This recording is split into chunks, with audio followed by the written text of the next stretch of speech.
এই তো ডানকুনি আমার জলসা ছিল, একটা বাড়িতে আমার বসার জায়গা। তো দেখলাম একটা ছেলে আমাদের মেহমানদারি করছে, আর এরকম আমার মতো, প্রায় আমার মতোই বলা যায়, দাড়ি, প্যান্ট শার্ট পরা, মাথায় টুপি রয়েছে। তো আমাদের খাদিম করছে। তা আমি বললাম, দেখছিলাম ছেলেটার দিকে ভালো লাগছিল, তার মুখের চেহারাটা ভালো লাগছিল। তো এবারে নাস্তা পানি করতে করতে, একটু গল্প করতে করতে আমি বললাম, ভাই আপনি কি করেন? তো বলছে, হুজুর আমি সফটওয়্যার ইঞ্জিনিয়ার। আলহামদুলিল্লাহ, শুনে ভালো লাগলো। তা আমি বললাম, এক্ষুনি কর্মরত? বললো, চাকরি এসেছিল অনেক, অস্ট্রেলিয়ায় এসেছিল, কানাডায় এসেছিল। তো আমার একটা শর্ত ছিল, যেখানেই আমাকে আমার অফিসে একটা নামাজ পড়ার জায়গা দিতে হবে। 1,40,45,000 টাকা মাইনে দেবে, কথাবার্তা হয়েছিল, কিন্তু ওরা বলল যে এটা মসজিদ না। কেউ বলল যে তোমার নামাজ পড়বে তো বাড়ির মসজিদে পড়ে, এখানে কেন? অর্থাৎ আমি সব চাকরি ছেড়ে দিয়েছি। বর্তমানে আমি কলকাতায় একটা অফিসে আমি এখন আছি, আমার 80,000 টাকা বেতন। তবে ওই কোম্পানি যদিও খ্রিস্টান কোম্পানি, কিন্তু আমার নামাজ পড়ার জন্য স্পেশাল একটা ঘর দিয়ে রেখেছে আমার অফিসের সঙ্গে। আমার অফিসের সঙ্গে ঘর আছে, নামাজের সময় হয়ে গেলে আমি অফিস থেকে ওই ঘরে গিয়ে, প্রেয়ার রুম ওটা আমার প্রার্থনা গৃহ, আমি সেখানে গিয়ে নামাজ কালাম করি, একটু তসবিহ তাহলিল করি, একটু কোরআন পড়ি, আবার অফিসের কাজবাজ করি। তো একটু বেতন কম হয়েছে, বাইরে গেলে একটু বেশি হতো, এখানে একটু কম, কিন্তু আমি বাকায়দায় টুপি পরে, দাড়ি রেখে, প্যান্ট শার্ট পরে আমি অফিস করি। আমি সফটওয়্যার ইঞ্জিনিয়ার। এক ওয়াক্ত হুজুর জ্ঞান মতে আমি নামাজ ছাড়িনি, এবং অফিসে আমি কোরআন শরীফ পড়ি। আমার কাজের ফাঁকে আমার কাছে একটা ছোট্ট কোরআন আছে, আমি সেটা পড়ি। কে বলেছে ইচ্ছা থাকলে উপায় হয়? আপনি বলছেন হ্যাঁ সময় আছে, সময় আছে। আপনার সময় নেই নাই, বরং আপনার ইচ্ছা নেই, আপনার মন নেই। ছেলেটা দেখে খুব হ্যামসাম চেহারা, এখনো বিয়ে হয়নি, এখনো বিয়ে করিনি। বললো, হুজুর যদি একটা ভালো জীবন সঙ্গী, ইচ্ছা তো আছে কিন্তু ভয় লাগে। আমি কেন? তো বলছে, যা চতুর্দিকে শুনি দেখি। বলি দরকার নেই। না না, ভুল হচ্ছে। আল্লাহ রসুল বলেছেন, আর নিকাহু সুন্নতি ফামান রাগিবা আন সুন্নতি ফালাইসা মিন্নি। নবী বলেছেন বিয়ে করাটা সুন্নত, যদি কেউ বিয়েটাকে অস্বীকার করে সে আমার দলে না। আপনার সুন্দর জীবন আছে, যৌবন আছে, সেক্স আছে, আপনি কেন বিয়ে করবেন না? যারা নমপুংস, যারা যৌন ক্ষমতা নেই যাদের, তাদের বিয়ে করাটা ঠিক না। সে রোজা করুক, যার খেতে দেওয়ার ক্ষমতা নেই সে রোজা করে কাটাক, যার ঘরবাড়ি নেই সে না হয় রোজা করেই কাটাক, বিয়ে না করব বলবে। কিন্তু তোমার কিসের অভাব, তুমি বিয়ে করবে না কেন? বলে হুজুর এই ঝগড়া টগড়া লেগে যায় কি ভয় লাগে। বলছি আমার আব্বা মাকে ভালো করে দেখবে তো। আমি বললাম, এ দোষ মেয়েদের না, এ দোষ আমাদের সমাজের। কারণ আজকে যিনি বৌমা, কালকে তো তিনিই শাশুড়ি। এই কথাটা তো মাথায় ঢোকাতে হবে। ভাই একটা কথা আছে না, ঘুঁটে পড়ে গোবর হাসে। গোবর যদি জানতো আমারও তো ঘুঁটে হতে হবে, তাহলে আর গোবরের হাসার জায়গা ছিল না। কিন্তু আজকে যিনি বৌমা, কালকে তো তিনিই হবেন শাশুড়ি। আজকে যিনি শাশুড়ি তিনি তো গতকালকে ছিলেন বৌমা। তাহলে শাশুড়ি বৌমা ঝগড়ার কথা আসবে কেন? আসলে তাদের ভিতরে কোরআনের জ্ঞান নেই, হাদিসের জ্ঞান নেই, শরিয়াতের জ্ঞান নেই, ইসলামের জ্ঞান নেই। তারা আসলে ইসলাম বোঝে না, এই জন্য অশান্তি হয়। তো এর জন্য মেয়েদের দোষ দিয়ে লাভ নেই, বরং আমাদের সমাজের আমরা মেয়েদেরকে দ্বীনি শিক্ষা দেইনি। কোরআনুল কারীমে বিশ্বনেতা বিশ্বনবী রাসূলুল্লাহকে মেয়েদের নামে আল্লাহ পাক আল্লাহ তাআলা স্পষ্ট একটা সূরা নাজিল করেছেন। ওই সূরাটার নাম হলো সূরাতুন নিসা। ওই সূরার গোড়ার থেকে আপনি যদি পড়েন আপনি দেখতে পাবেন আল্লাহ বলে দিলেন, ইয়া আইয়ুহান নাসুত্তাকু রাব্বাকুমুল্লাযী খালাকাকুম মিন নাফসিন ওয়াহিদা ওয়া খালাকা মিনহা যাওজাহা ওয়া বাথা মিনহুমা রিজালান কাসীরান ওয়া নিসা ওয়াত্তাকুল্লাহাল্লাযী তাসাআলুনা বিহি ওয়াল আরহাম ইন্নাল্লাহা কানা আলাইকুম রাকিবা। পর আল্লাহ পাক ওই সূরাতে মেয়েদের বিভিন্ন বিষয় নিয়ে আলোচনা করেছেন।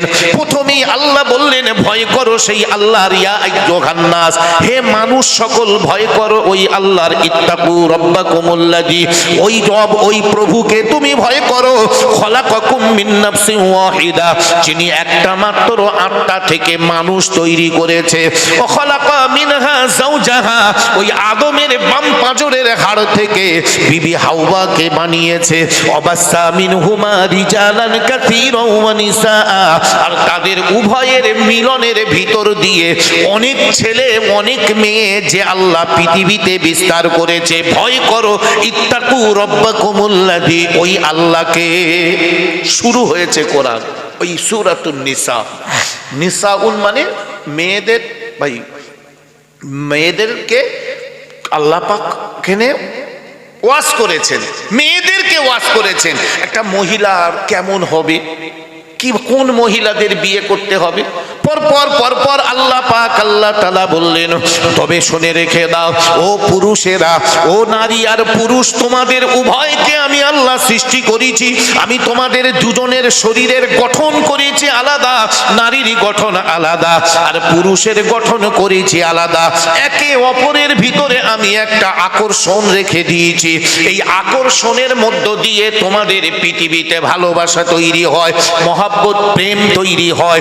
এর মধ্যে তোমাদের একটা টান রেখেছি, যে টানটার কারণ হলো সেক্স বা যৌন ক্ষমতা। একে অপরের যৌন ক্ষমতায় আকর্ষিত হয়ে পড়ে। এবারে তোমার যখন যৌনতা বাড়বে, ফানকিহু, তুমি বিয়ে করো, মা তাবা লাকুম মিনান নিসা, মেয়েদের ভিতর থেকে একটা পছন্দ মতো ভালো মেয়েকে বিয়ে করো। খবরদার মনে রেখে দাও ও পুরুষ, তুমি বিয়ে করবে, তবে একটা ওই মেয়েকে বিয়ে করবে যে মেয়েটার ভিতরে অন্তত চারটে গুণ আছে। চারটে গুণ দেখতে বলেছে। ভাই অনেক পুরুষ আছে রোজ বিকেল বেলা করে মেয়ে দেখতে বেরোয়, মানে দুনিয়ার 5622টা দেখা হয়ে গেছে, পছন্দ হয় না। ভাই এ কি বিয়ে করা বলে নাকি দেশের মেয়ে ছেলের মুখ দেখা বলে শুধু? ভাই এটা নিষেধ। রাসূলুল্লাহ বললেন তুমি তার সম্পর্কে খোঁজ খবর নাও। তোমার কুফুতে যদি মেজে, কুফু মানে বংশ, তুমি একটা বংশের, সে হয়তো আর একটা বংশের, হয়তো মনোমালিন্য দেখা দেবে। তোমার মানে চেহারার গঠন একরকম, তার চেহারার একরকম গঠন, এতে মনোমালিন্য দেখা দিতে পারে। তুমি অনেক ধনী, সে হয়তো গরিব, কি তুমি গরিব সে ধনী, এতে মনোমালিন্য দেখা দেবে। মেয়ের বাপ যদি খুব ধনী হয়, ছেলে যদি গরিব হয়, ভাই মেয়ে বাপের বাড়ি যাবে আর থালা আনবে, ঘটি আনবে, বাটি আনবে, আর 2-4 দিন পরে একটু কিছু হলেই ছেলেটার একদম ছোট করে রেখে দেবে। হ্যাঁ চুপ কর, তোর বিড়ি খাওয়া পয়সা আমার বাপ দেয়। তার মানে ওই পুরুষটার এক চুল দাম দেবে না। এই জন্য তো ইসলাম কত সুন্দর। হাদিস বলছে এই মেয়েটার সঙ্গে তোমার ভালো সম্পর্ক হবে না, অর্থাৎ এটা তোমার লক্ষ্য করতে হবে। 4 নম্বরে তোমার দেখতে হবে ওই মেয়েটা দিনদারি কতটা, সে আল্লাহর ভয় করে কতটা।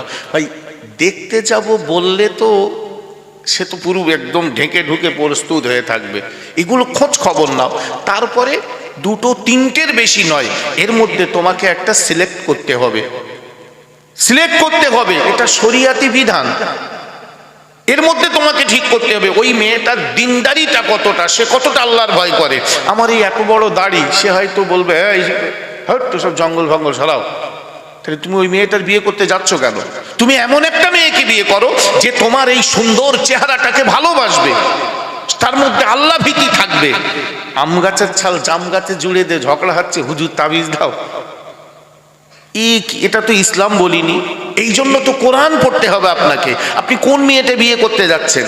আল্লাহ পাক আল্লাহ তাআলা বলে দিলেন ওয়াকুল্লিল মুমিনাতি ইয়াগুদুনা মিন আবসারিহিন্না ওয়া ইয়াহফাজনা ফুরুজাহুন্না ওয়া লা ইবদিনা যিনাতাহুন্না ইল্লা লিবুউলাতিহিন্না।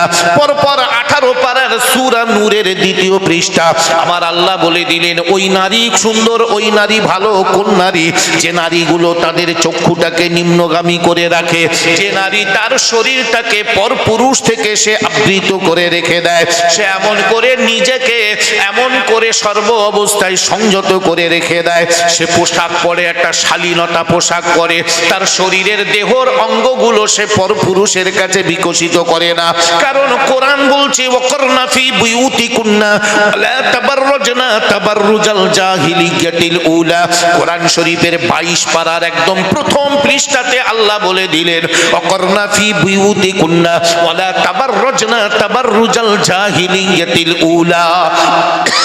ও নারী, নারী রে, তোমরা জাহিলিয়াতের যুগের মতো ঠাকঠমক নিয়ে ঘুরো না। ও নারী, তুমি এমন করে ব্যবসা করতে পারে নারী, মেয়েরা চাকরি করতে পারে, বাজারে যেতে পারে, এমনকি যুদ্ধেও যেতে পারে। না না, আল্লাহ পাক আল্লাহ তাআলা মেয়েদের স্বাধীনতায় হস্তক্ষেপ করিনি, বরং আল্লাহর নবী রাসূলুল্লাহকে কোরআন দিয়ে আল্লাহ বললেন নারী, তোমার দেহটাকে তুমি এমন করে একটা শালীনতা পোশাক দিয়ে আবৃত্তি করে রাখো, একটা সভ্য পোশাক পরিয়ে তোমার দেহটাকে তুমি ঢেকে রাখো। কারণ তোমার দেহের ভিতরেই তো একটা পুরুষের জন্য আকর্ষণীয় বস্তু রয়েছে, যেগুলো দেখে একটা পুরুষের সেক্স উত্তেজিত হয়, লালায়িত হয়, সেইগুলোকে আবৃত্তি করে রাখতে আল্লাহ নির্দেশ দিয়েছেন। পর্দা মানে এই না যে একটা চটের বস্তা পরে উনানের ভিতরে বসে থাকতে হবে, হ্যাঁ হেভি পর্দা, এর নাম পর্দা? কে বলেছে? আপনি একটা নারী বাজারে যাবে, পর্দানসীন হয়ে বাজারে গেলে যে দেখবে সে সমীহ করবে। একবার দেখলো, হ্যাঁ বলুন, হ্যাঁ আপা বলুন, বুবু বলুন, হ্যাঁ ভাবি বলেন, আলহামদুলিল্লাহ, কত ভদ্র ভাষায় কথা বলবে। আর ওইরাম অসভ্যের মতো পেট পিট আলগা করে বেহায়া বেলজ্জাটে বেশরম হয়ে গেলে, হ্যাঁ ম্যাডাম বলুন, সে ম্যাডামের কোন দিকে চেয়ে রয়েছে তার চোখ দেখলেই বোঝা যাবে। অথচ একটা বোরকা পরা মহিলা রাস্তায় গেলে, সে আমার হিন্দু ভাই হোক, অন্য ধর্মের যে কোনো ভাই হোক, মুসলিম তো আমি বাদই দিলাম, যে কেউ হোক না কেন, তার দিকে চাইলেই তার একটা ভদ্রতার নজর আসবে যে এই মহিলাটা ভদ্র, সভ্য, এর মধ্যে ভদ্রতা রয়েছে। আর যে মহিলাগুলো তাদের দেহগুলো বিকশিত করে, পরপুরুষের জন্য উলঙ্গ করে রাখে, এরা ভদ্র নয়, বরং এরা অভদ্র, অসভ্য। অসভ্য এ মনে করে আমার চেহারাটা দেখানোই মনে হয় সভ্যতা। আসলে সে জানে না যে আমি কত বড় অসভ্য। বিশ্বনবী রাসূলুল্লাহ বলেছেন আল হায়াউ শু'বাতুম মিনাল ঈমান, লজ্জা শরম ঈমানের একটা অঙ্গ। যে নারীর লজ্জা নাই, ওই নারী লবণ ছাড়া খাদ্যের মতো। ভাই, তেল ঝাল আদা রসুন পেঁয়াজ কাঁচা লঙ্কা জিরে মরিচ সব দেওয়া হয়েছে, যদি লবণ না দেওয়া হয় কোনো খাবার তরকারি খাওয়া যাবে? সব দিয়েছে, একেবারে ঘি দিয়ে রান্না হয়েছে, ধরে নেন সানফ্লাওয়ার দিয়ে রান্না হয়েছে, ডক্টর চয়েস দিয়ে রান্না করেছে, হেভি রান্না হয়েছে, কিন্তু লবণ দেইনি। ভাই, ওর কোনো খাওয়া যাবে? আর কিচ্ছু খাওয়া যাবে না। ঠিক নারীর সম্পর্কে নবীজি বলেছেন, যে নারীর লজ্জা নেই সে লবণ ছাড়া খাদ্যের মতো, ওর কোনো শরম নেই, ওর কোনো টেস্টই নেই। তাহলে যে নারী বেহায়ার মতো তার শরীরটাকে বিকশিত করে রাখে, নবী বললেন এর কোনো স্বাদ নেই। অর্থাৎ তুমি ওই রকম মেয়ে বিয়ে করবে কেন? আমি ওই ভাইয়ের সঙ্গে কথোপকথনে বলছিলাম, অবশ্যই বিয়ে করব, আমরা বিয়ে করতে হবে। কারণ রাসূল পাক সাল্লাল্লাহু আলাইহি সাল্লাম তিনি একটা না একাধিক বিয়ে করেছিলেন। কারণে আমার নবীজির সাতটা সন্তান ছিল, 4টে মেয়ে 3টে ছেলে। উম্মে কুলসুম, রুকাইয়া, জাইনাব এবং ফাতেমা, 4টে মেয়ে ছিল, 3টে ছেলে তৈয়ব, তাহির, ইব্রাহিম, আর একটা পোষা ছেলে ছিল জায়েদ বিন হারিস। আমার নবী সংসার করেছেন। আল্লাহ নবী তার 4টে মেয়েকে বিয়ে দিয়েছিলেন, উম্মে কুলসুম, রুকাইয়া, জাইনাব এবং ফাতেমা। এই 4টে মেয়েকেই নবী বিয়ে দিয়েছিলেন। তারা বড় হয়েছিল, যদিও ছেলে 3টে ছোট্ট অবস্থায় মারা যায়। 3টে ছেলে ছোট অবস্থায় মারা যায়, কিন্তু মেয়েগুলোকে নবী বিয়ে দিয়েছিলেন। আল্লাহ নবীর জামাইদের মধ্যে উত্তম জামাই হযরতে আলী কররামুল্লাহু ওয়াজহু, হযরতে উসমান গনি রাদিয়াল্লাহু তাআলা আনহু। আল্লাহু আকবার। আর দুজন জামাই ছিল, একজনের নাম উতবা আর একজনের নাম উতাইবা। আবু লাহাবের 2টো ছেলে, যদিও তাদের কাছ থেকে পরে তালাক হয়েছিল মেয়ে, সেই মেয়েগুলো তালাক হওয়ার পরে নবীজি আবার বিয়ে দিয়েছিলেন হযরতে উসমানের সঙ্গে, আর একটা মেয়েকে বিয়ে দিয়েছিলেন। তো যাই হোক, আল্লাহ নবী সাল্লাল্লাহু আলাইহি সাল্লাম সংসার করেছেন এবং সংসার করতে বলেছেন। আর রাসূলুল্লাহ বললেন, একটা মার অনেক মূল্য, এক বিয়ে তুমি করবে, কারণ কিয়ামতের দিন আমি রাসূলুল্লাহ আমার অনেক উম্মত, আমি আল্লাহর কাছে গর্ব করব, আল্লাহ আমার এত উম্মত, তাই বিয়ে করতে হবে। আর মেয়েদেরকে দ্বীনি শিক্ষা দিতে হবে। একটা নারী, তার অবশ্যই তার মানসিক চাহিদা আছে। আমরা কিছু পুরুষ মনে করি বিয়ে করেছি মানে মেয়ে ছেলেগুলো আমাদের গোলাম, হাই ঝগড়া তাই শোন না, তার ইজ্জত রয়েছে।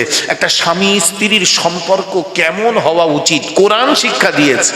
বিশ্বাস করুন, কোরআন সব বলেছে, কিন্তু আফসোস আমরা তো কোরআন পড়িনি। সব শিক্ষা কোরআনে রয়েছে, একটা স্বামী স্ত্রীর সম্পর্ক কেমন হবে স্পষ্টভাবে কোরআন শরীফে আল্লাহ বললেন।